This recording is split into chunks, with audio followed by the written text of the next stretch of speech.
a clean life, an open mind, a pure heart, an eager intellect, an unveiled spiritual perception,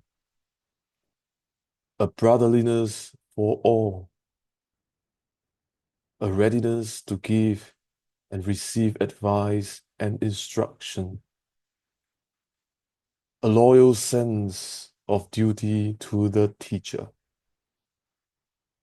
a willing obedience to the behests of truth. Once we have placed our confidence in and believe that the teacher to be in possession of it, a courageous endurance of personal injustice, a brave declaration of principles, a valiant defense of those who are unjustly attacked, and a constant eye to the ideal of human progression and perfection which the secret science depicts. These are the golden stairs up the steps of which the learner may climb to the temple of divine wisdom.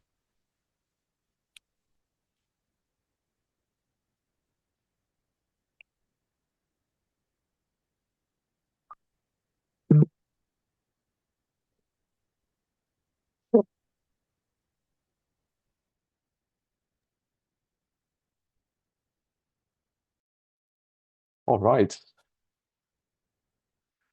Ah, nice. Okay, let me change the screen.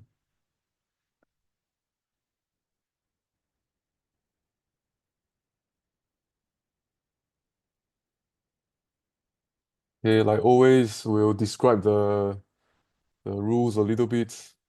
We'll have to raise the hand when we are going to speak or we have something to say. Okay. So the last session we finished, or we actually read this paragraph, and I think we were actually just done around here, so we haven't totally finished the whole paragraph. And maybe we'll just repeat again for this paragraph.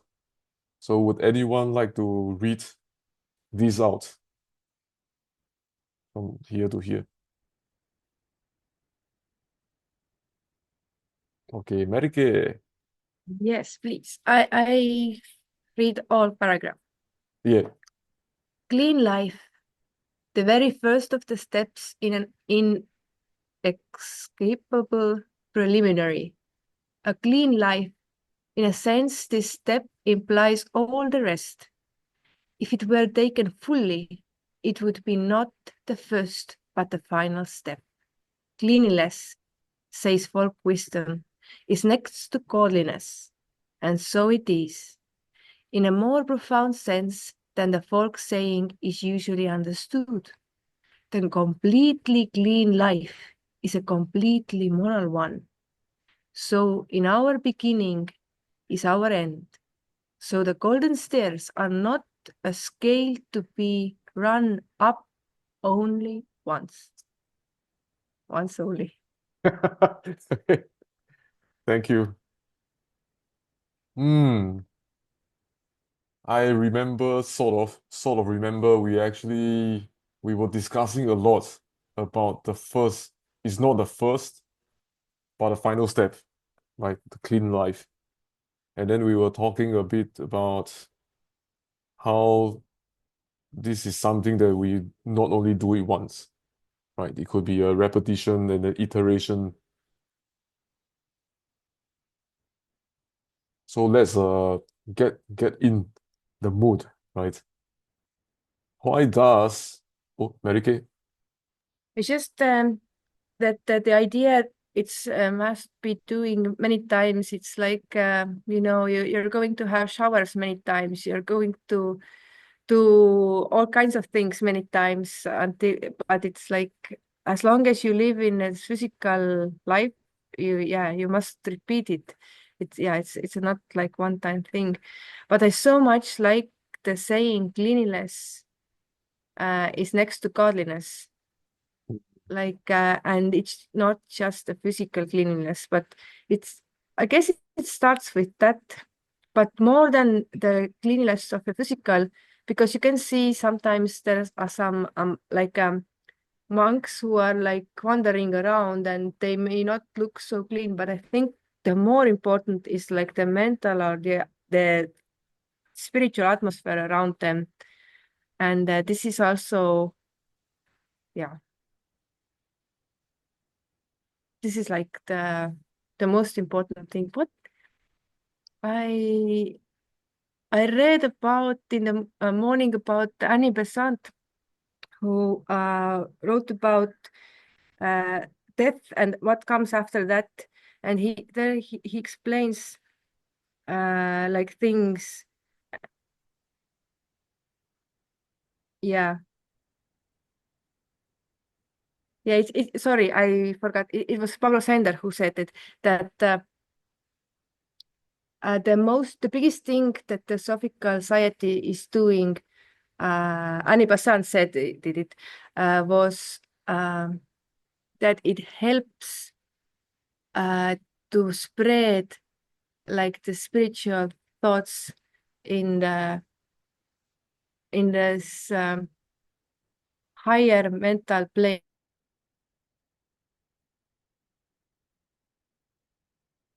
keeping our life clean help us do it, I think, if it makes sense.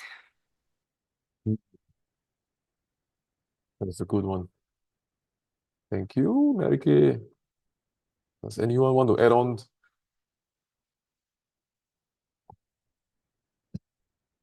It looks like not. Okay, so I have the first question for today.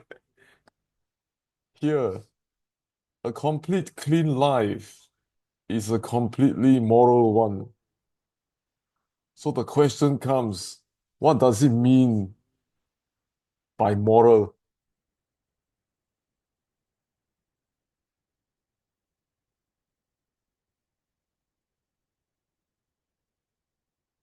Anyone? What does it mean by moral? I think, okay, Sweat. Yeah, well, I think it's something that is in accordance with our true nature, with our immortal nature, from where our personality comes, from our source.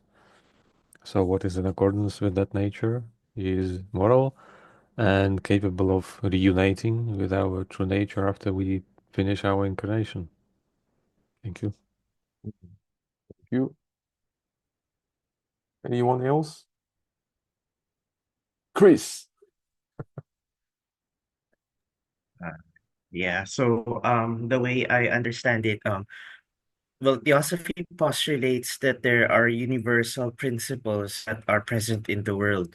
So, based on Theosophy, there's different levels of morality. The first one would be our personal morals, and then the second level would be the morals of the society where we are living. So, for example, if I live in a Muslim country, it's okay for somebody to have multiple wives, but for a Christian country, the morals would state that it's that there should only be a monogamous relationship.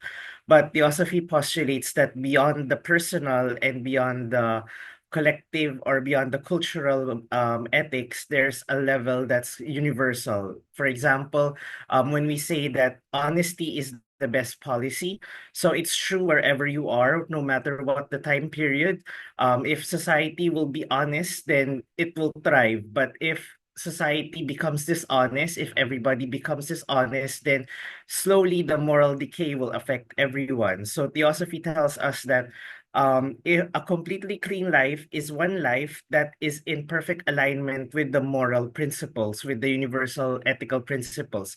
Of course, as human beings, we don't really know what these things are, definitely.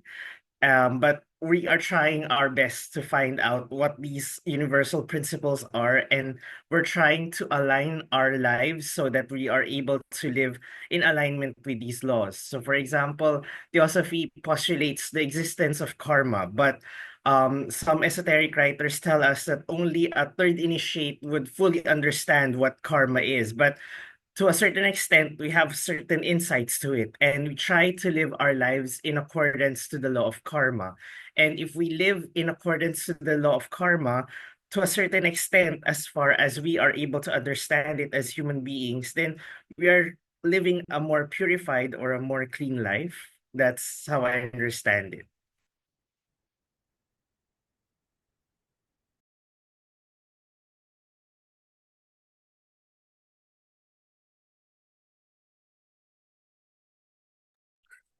Forgot I'm muted. Yeah, thank you. That was a good one. Does anyone has anything to add on? What moral is?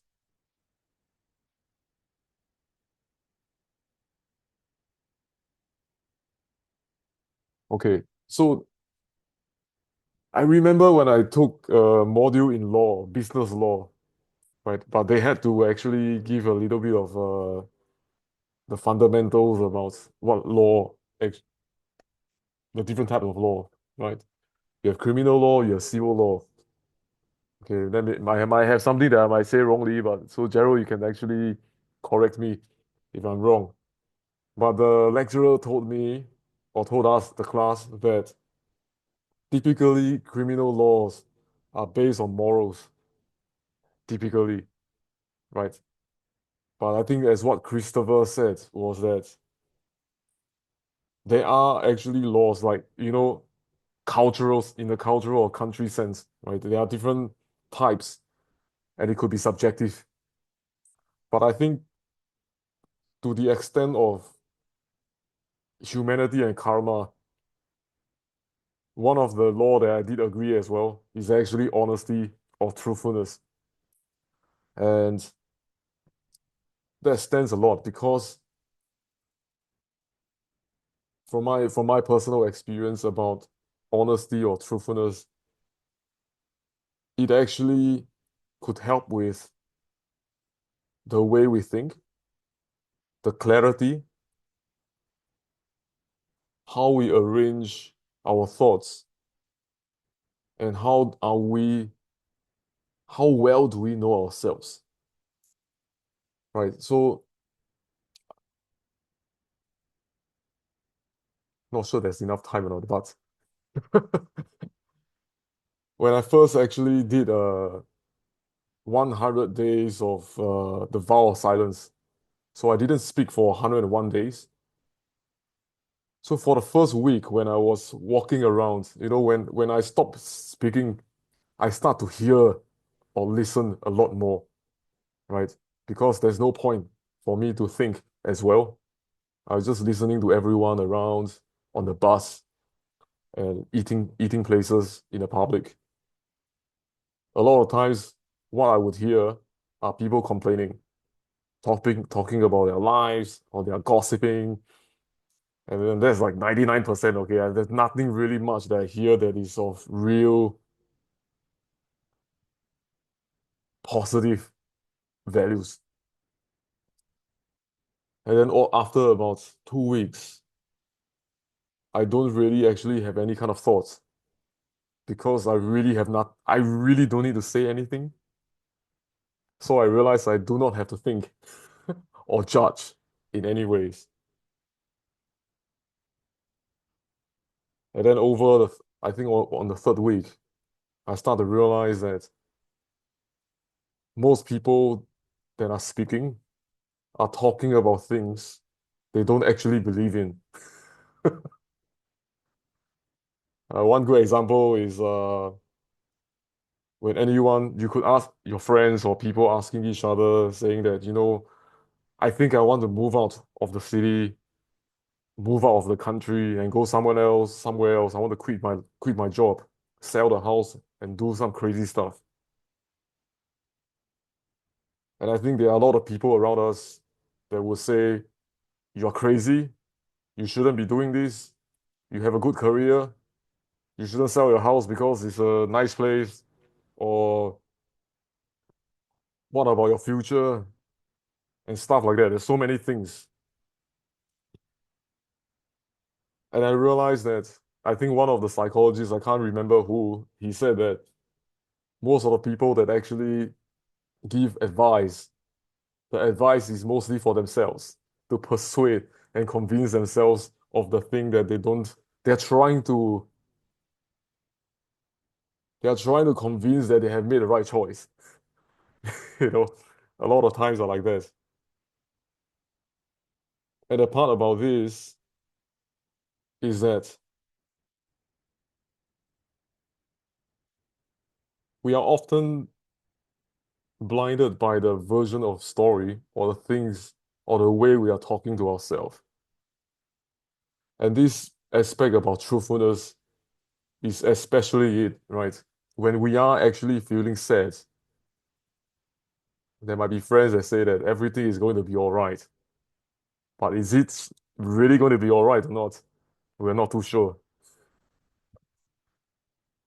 And the thing is, I think that there are many people that knows me. They know that I'm pretty truthful, right? I don't really give encouragement very easily because I know sometimes it's just not so true. Yeah, but that's just my 2 cents. Straight. Yeah, thank you. I listened just a couple of days ago when Buddhist Lama was saying that when somebody discovers something new, like vegetarianism or I don't know, some teaching that they feel inspired about, they start telling about it everyone, how wonderful it is. And there is an element that you want to make an investment of your energy and your time into this, and you want to make sure that this is the real thing, something very valuable. So you look to find confirmations from others that you're making the right choice. Very interesting. And I think it's human. It's kind of understandable. Yeah. Thank you. Oh, yes, that's true. They often say something about what you believe, you preach it, is to reinforce and give yourself discipline as well to stick to it. To really convince ourselves. I think Leonardo's posted something in the chat. Completely moral in sense of something that is universally clean, in principle, higher plane, while remaining free in its multiple expressions in the lower ones. Oh, straight. Yes, just one thought to add. That is actually the opposite side of it, which is like I think in Stoicism is present this idea, which I believe very much, that you can either do something or tell others that you are going to do something.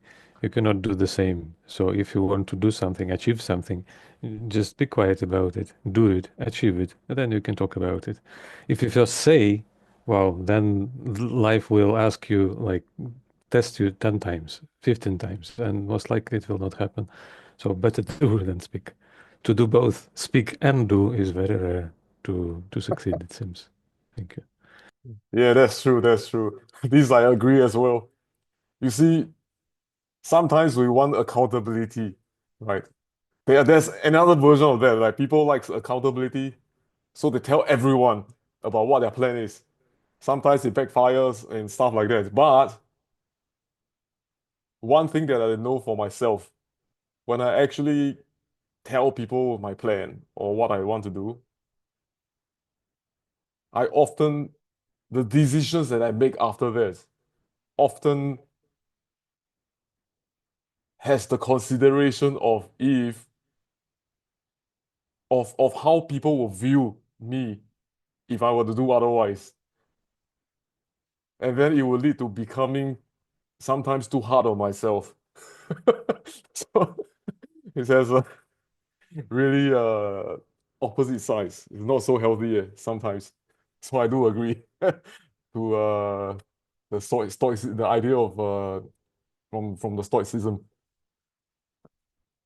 Okay, so how did we talk about this? I think we did, or maybe not.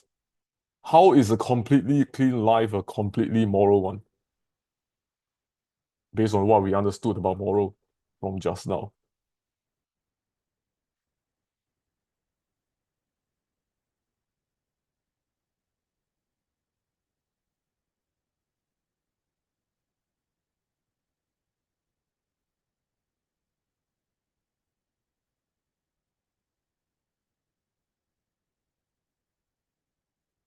Okay, I can start first. A completely clean life is a completely moral one. I think there's something that I would like to quote from what Chris was talking about. Living according, living your life according to the law of karma. I think that's something that really stood out to me as well, a lot. Because what I believe, or what I at least I would understand about this, is that the entire universe has a certain nature to it, or quality to it. And every single time, the way we behave, speak, think, deviates from that nature. So imagine there's one single line where we start to act different, we start to swing away from that line while we move across time, so to speak. And every time we swing, the law of karma will try and bring us back with lessons or trials.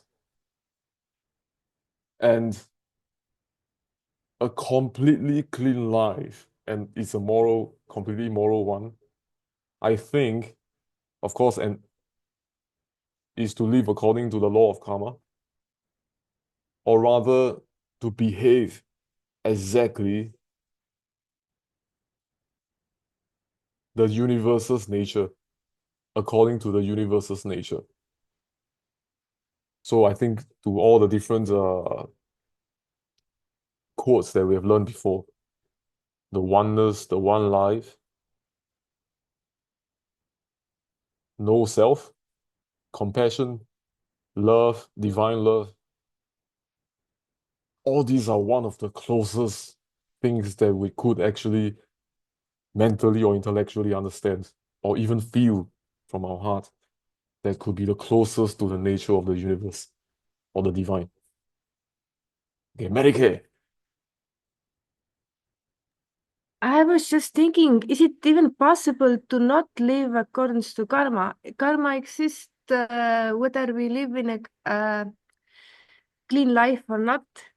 I think it especially works when we don't live a clean life.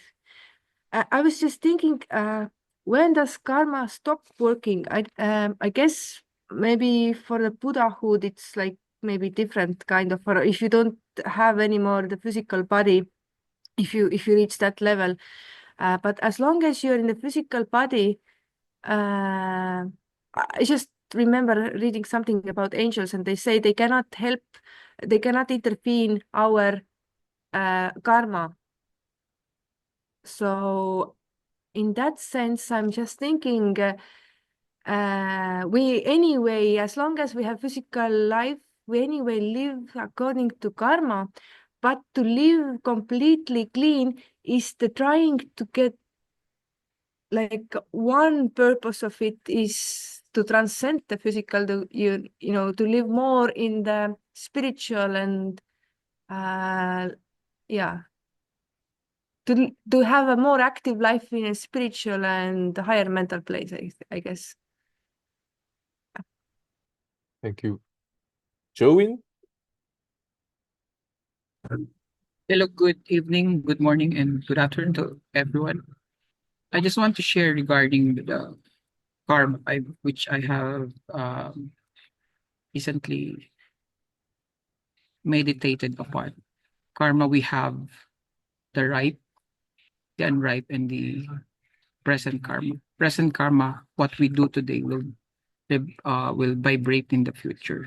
The unripe, which has not been yet um, to be manifested in the present time, so to speak.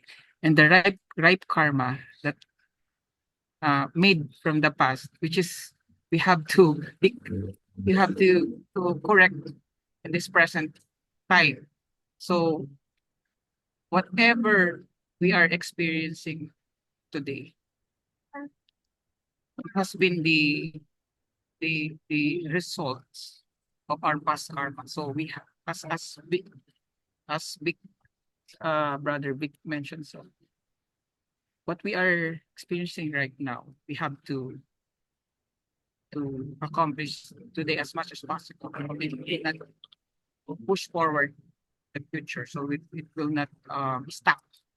So what we have, what we have today, what karma we have today, we have maybe we have to be or what we are in a negative sense, what challenges or what difficulties we have experiencing right now, we have to work it upon. So whatever you are experiencing, you have to be, for me, it's in my personal experience, you have to be, I mean, you have to be uh, thankful because there is an opportunity for your from from your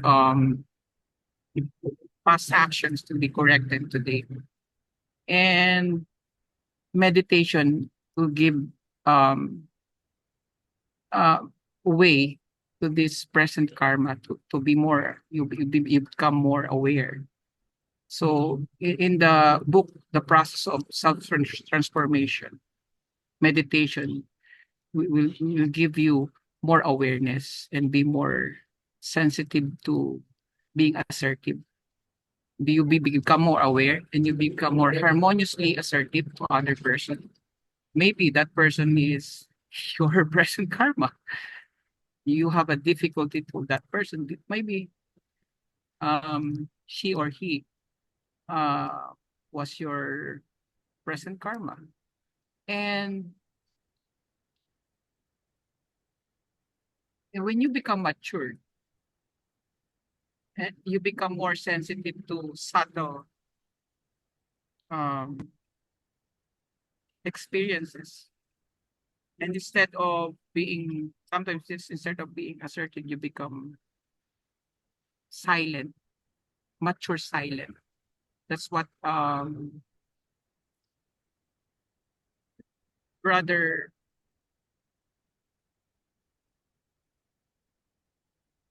that's what we're talking about here. We become more silent. So one brother mentions it in he applied the 30-day silence. That's good. That you become more aware to some subtle awareness in our field, which is not the physical, more on probably etheric level to the higher level of or the higher manas. Thank you very much. Thank you, Joey. It was 101 days, not 30 days. Yeah, but I'm sorry. I'm sorry. I'm no, no, sorry. no, that's fine. Yeah. No, that's too long. That's really hard to do. Yeah, actually, it was supposed to be 300 days. I was very ambitious. And then on day 101, I met the guy, the person that got me into the TS on day 101. The repeated story, but yes. Ah, you know, the part about self-transformation or the work we have to do in this life, like with respect to this, with reference to this, I think during my Buddhist class, right, there's one emphasis, there's something that has been emphasized over over the classes that the teacher always says. The human life, or at least the physical life, is very precious because it is one of the only time in all one of the only time in the reincarnation cycle that we can actually do the work, or in a sense the work out karma, the most amount of opportunities to work out karma. And this really got me thinking a lot about it again recently, to really work, to focus more on working, or the inner work on ourselves. Anyone else?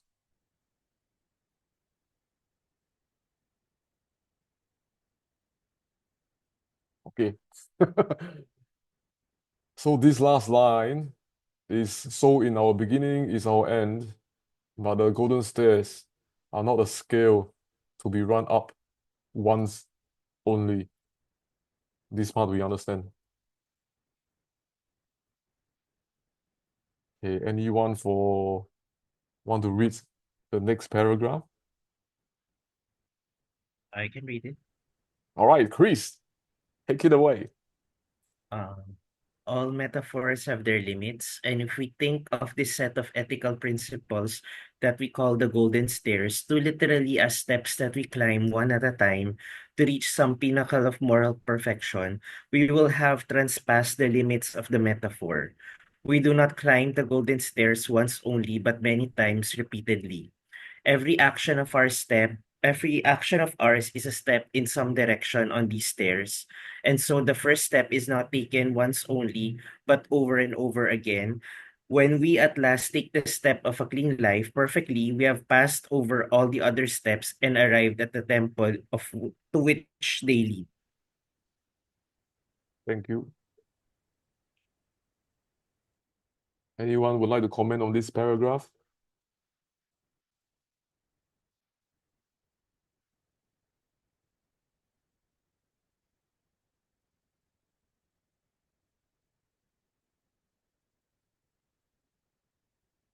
Chris.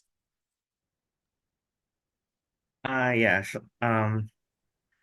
This paragraph reminds me of the exercise that I'm doing because I remember, I think I shared it before with World Federation of Young Theosophists that I used this exercise by Benjamin Franklin, wherein he listed down the 13 virtues that he would like to live by, and then every week he would systematically try to develop each virtue for that week. So for example, he would start with temperance for that week. So for that week, he will not drink and he will try to control the amount of food that he eats, for example. And then the second week, he would develop the virtue of silence. So that way, he would avoid gossiping and he would try to avoid unnecessary talks with everybody so that he can preserve his energy and he can focus more on productive tasks. So I think that in a way, this paragraph or this is also telling us the same thing. So like what we mentioned before, because Theosophy postulates that at this particular point in our evolution, the universe itself is evolving and the planet itself is evolving, and we being a part of that planet, we have of that planetary life, we don't have a choice. We have to evolve with everyone together with it. But the difference is that we can do it either consciously, that way it's easier and faster, or we can do it like trial and error, but that might be more painful and that might take us longer. But regardless, we will still have to develop these virtues, whether we like it or not, whether we know it or not. So this is telling us that the golden stairs describes like the virtues that we need to develop. So we can like do something consciously, consciously work with these laws, with these principles, rather than just doing it by trial and error and hoping that karma doesn't throw anything at us that we can't handle. So that's how I view it. Thank you. Leo? Yeah, I think that the golden stairs here, to me, is a multi-dimensional stair. It's not like a vertical stair or horizontal stair. It's a multi-dimensional stair with one anchor or one core principle, which is the clean life. So the clean life is the very first step, but at the same time, it's the most important step to me. Because if we have the rest of the 12 steps, but then the first one, the clean life, we don't have it, it means that we have nothing at all. So it starts with the clean life, but from there it's multidimensional. You need to achieve the other the steps as well to make it complete, to make it full, or to make it go back to the core, which is the clean life. Very good. You wanted to say something? Actually, I wanted to say something similar that Leo just said. When I first read it, I was thinking about the stairs in Harry Potter that was moving. And once you climb up and then you're not, you climb up, but you're actually the same floor or whatever, and it just moved. And so, but at the same time, also I was thinking about multidimensional, like about the fifth, there are some interesting fourth dimension and fifth dimensions uh, where they are describing tesseract and theosophical books about the higher dimensions and how to think about them. It helps to evolve your brain um, and I actually was thinking the same, how it could be that, you know, this one point is all around the universe, or there's this Laya points, this it's like a mystery, and maybe it's like because of the higher dimensions it is possible in higher dimensions, and that in that sense I also think it is possible that uh, you reach back to this same step, but also I mean every time you step this pure life step, every time I hopefully your life is a little bit more cleaner, and when you finally step it last time, then you reach in some place like maybe out of this earthly dimensions. This was another thought that came to me. Yeah. Thank you. Joey? Hi, sorry I cannot share my face. I have a problem with my camera. Anyway, regarding the metaphors, before we become metaphorically transformed, I think we have to work out in our lower level or lower triangle before we have to work out. We have to work out with our with the matter, our part of our lower selves before we transcend into higher realm. And the higher realm, the lower manas, the and the higher manas will go down to the matter if we are trying to, if we are, it's like the lotus. The lotus, the flower of the lotus arise when there is a light coming down to the mud.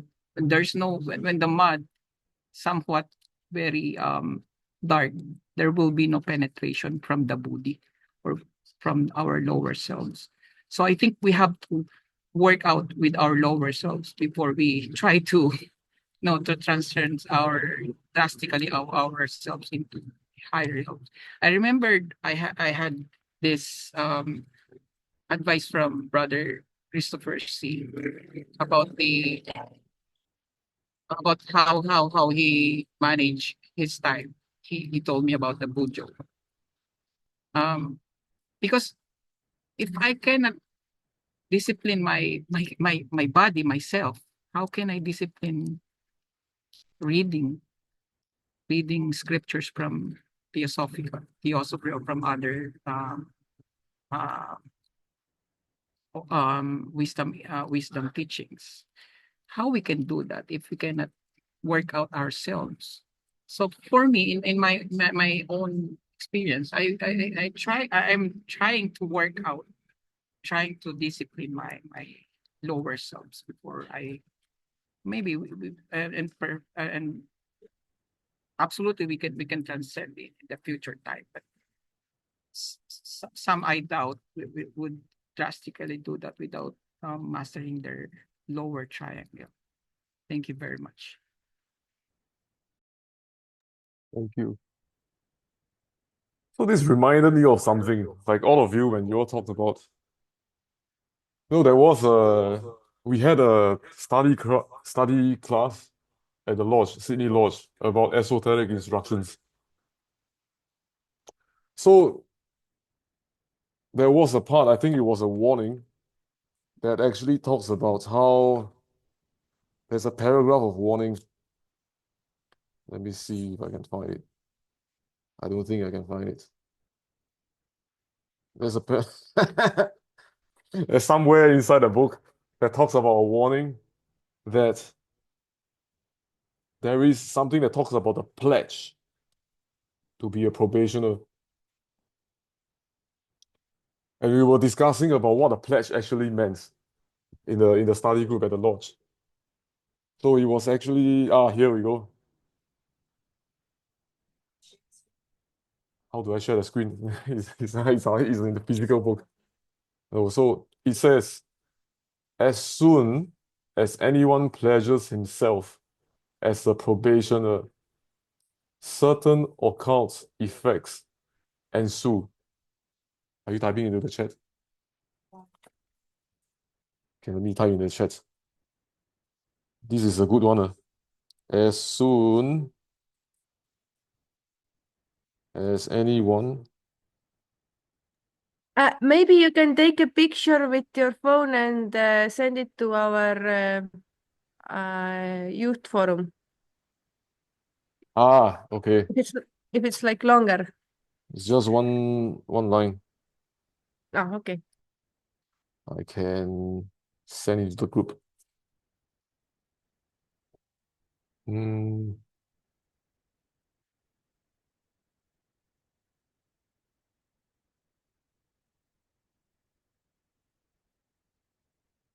See if I can rotate. Okay, here we go. Right? You can share the screen. Share what screen? It's fine.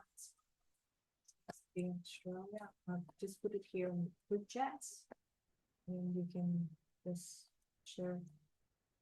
In the chat. Okay. This one line on.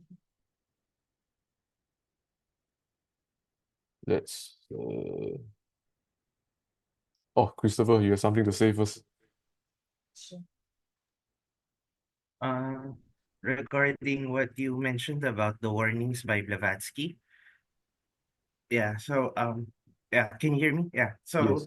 the way I understand it is that there's like stages along the path. So the first one would be the path of probation. So most of us in the TS are in the path of probation. So our main task is more on character building, on living the theosophical life, studying, meditating, and doing service, living the life of service. But I think she mentions that once we enter the path, which in the golden stairs, she mentions that once you complete all of the stairs, it will lead you to the temple of the divine wisdom. So once you climb the stairs, you will end you will reach the end of the stage of probation, and you will be allowed access to enter the temple of divine wisdom, and that represents the stage of discipleship.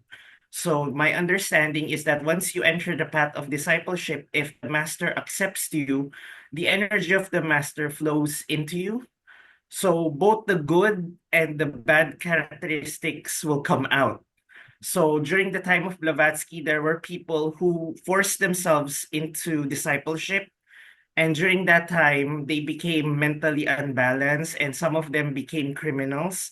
So that's why Madame Blavatsky is saying that we shouldn't force ourselves to enter the path of discipleship. Instead, we should just focus first on the probationary path.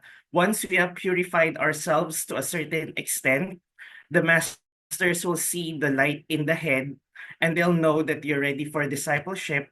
And then it's safer for you to actually be accepted to enter the temple of divine wisdom. Most of the writings of Leadbeater tell us the same thing. So he tells us that most of the masters, they try to ascertain first if you have the moral development to become a disciple. Otherwise, you might become a black magician.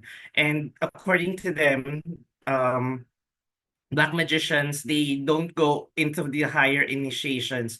They can only reach until the second initiation, wherein they develop powers. But beyond the siddhis, beyond these lower occult powers, they're not able to move on to higher planes. And it's not a teaching that's only in theosophy. For example, there's a writer, Franz Bardon. He wrote in Initiation to Hermetics that he says that most people think that character building or just developing virtues is just a waste of time in the path of occultism, and they just want to go right ahead and develop siddhis or magical powers. But he says that in order for you to develop the higher powers, there has to be an elemental balance within you, within your physical body, within your astral body, within your mental body, and within your soul, for these powers to manifest. And if they're not well developed, you won't be able to reach the higher levels of initiation as well. So that's why I understood from Blavatsky's warnings. Nice. Thank you. Sweat?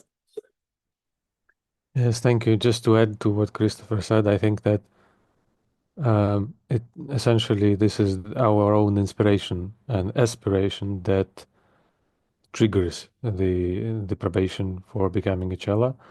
And so, for example, entering a TS can happen for several different reasons. For example, he like likes the group, feels wonderful talking and spending time together. That doesn't have to trigger in the probation stage. Even if somebody has a diploma of the TS member, it doesn't have to be a probation, the beginning of it. But if the intention is serious, and if even person is not a TS member, because it's not about external membership really, then I think the masters express somewhere in the letters that everyone who like approaches our premises in mind inevitably is drawn into the vortex of probation, and then everything comes out. It's like it's super easy to enter in the probation period, but to pass it completely successfully and to become a chela, accepted chela, is like the most difficult thing. And in a way, the probation never ends, because even on the level of a Mahatma, there is their own kind of probation that they are passing through. That's an important thing to see. HPB expresses that in her letter to Synod, in somewhere in the beginning of that book. Yeah, and I think also the intensity of this experience is completely dependent on the intensity of our aspiration. It's like we say, I want to become that. And then karma tells us, okay, this is what you need to process, which is incompatible with that goal in you to get there. Okay, so the more you want it, the quicker that comes for you to process. It's like your own doing that is happening. So yeah, HPB has strong warnings against over enthusiasm in that, and I think one very reasonable advice is that don't rush, just develop the best you can, but don't set a goal. I want to become that, like this life or very soon, because this is really like very difficult. And then in the natural harmonious development as quickly as you can, one day you will find yourself probably, hopefully, more qualified, and maybe you will succeed. Yeah, and of course, life of Damodar is very inspiring, because he was the one who, like, in front of the eyes of everyone, passed through those stages. Thank you. Thank you. Leo? Yeah, I think that to me personally, whatever probation, initiation, to me at least, I think that there shouldn't be any kind of like focus or concentration on it. Because if we really, really attach to the title probationer or initiate or something like that, for me, it's just a way to reinforce your self-identity into someone special.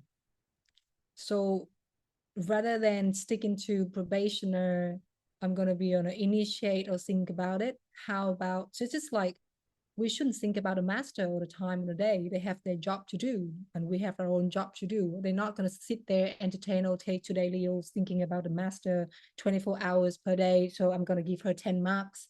So she's going to excel faster on a probational path.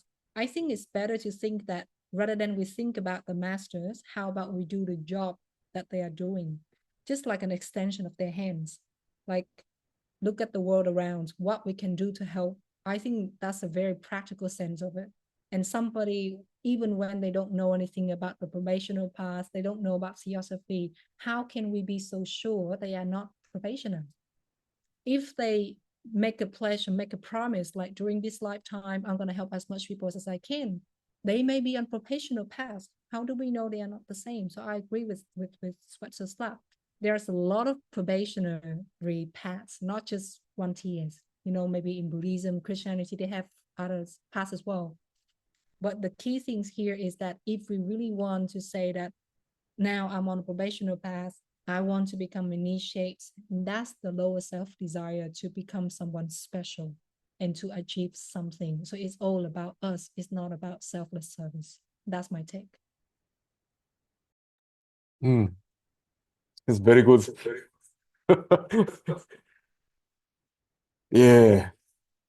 But I haven't made my point, but all of you made a good point on this. As soon as I saw these statements, as soon as anyone pledges himself, during the discussion, the facilitator said, it is actually a full commitment of yourself to have that link or to be with one, to be one with your higher self. That's one of the way that we could understand it when we pledge or to be a probationer or to be in any way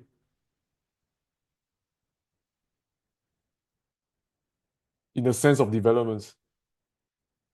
And the thing is, when I actually hear about these golden stairs, when I think about it, because the golden stairs has a lot to do with the path, capital P. And when we look at sorry, this is a bit clumsy, but when we are looking at this, it made me realize that it is not so much about just taking the steps, the clean life and open mind as a step. It feels more like all the 13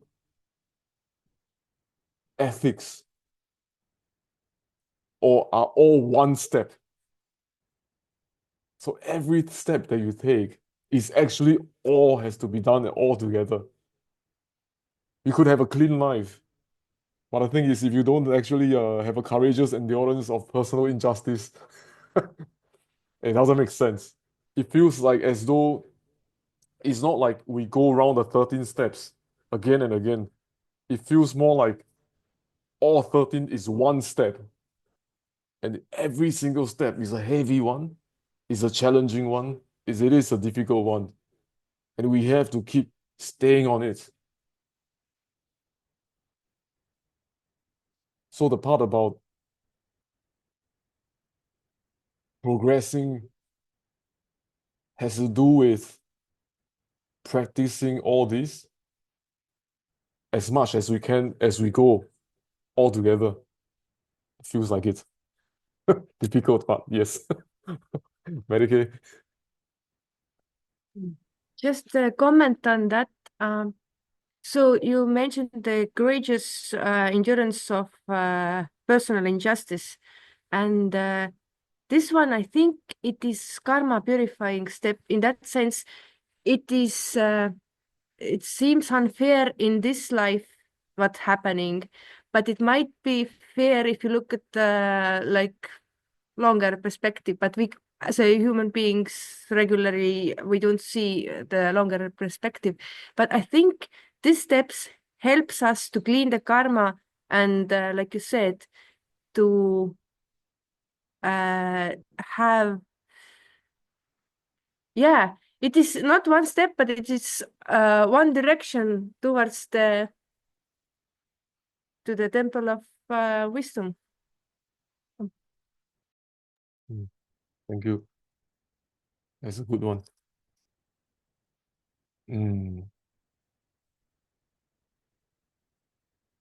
Okay, by the way, the time is up. Ah, yeah. So I think to sum up, I think the golden stairs, it is a very, very effective and efficient guideline for us to live our life by, the way we live our life by. And it's just not like, oh, just a little add-on. As how the 13 ethics or guides or the morals are actually one single step. It's just like how we have to practice meditation, service, and study together. It's not like I do meditation first for 1 year and then I study for another year and then the following year then I do service. It is actually concurrent. It's not like every moment I do three, but it should be practiced together. So that's my illustration. I think just now it might not be clear, but it feels like everything is all at one step. And let us have a closing, 1 minute of silence, and then we'll do the old hidden life. Yeah, Would you sorry, make, Mary Kay. sorry, would you make the last word yellow? Ah, yeah. We actually, I think we can be here many times maybe let's highlight here. Yeah. Oh.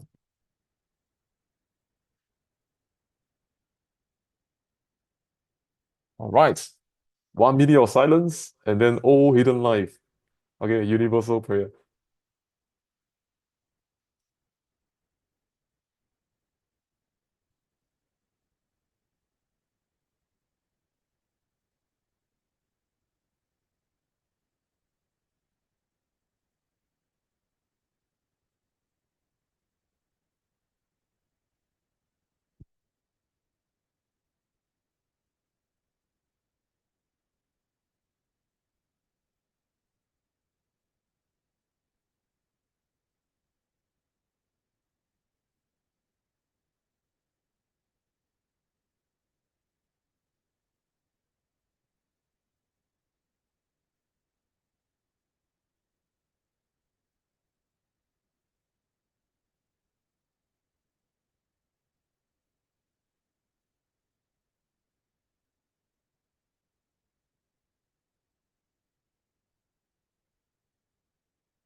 Oh, hidden life, vibrant in every atom. Oh, hidden light, shining in every creature. Oh, hidden love, embracing all in oneness. May all who feel themselves as one with thee know they are therefore one with every other.